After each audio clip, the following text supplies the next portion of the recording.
small letter U. To write the big U, let's start from the top. Make a line down and curve and go back up. This is how to write the big U. Now let us try how to write the small U. Let us start from the middle. Make a line down and curve, then go back up and then down. This is how to write the small U. Now we know how to write big, small letter U.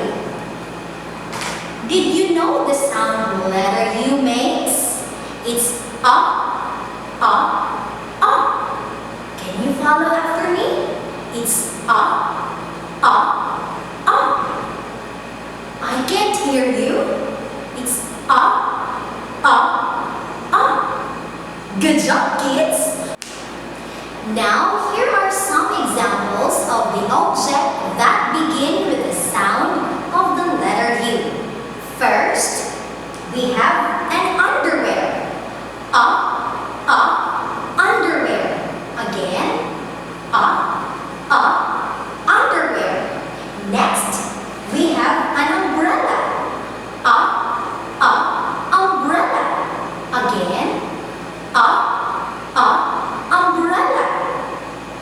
We have under. Under. Again, up, under. We have underpass. Underpass.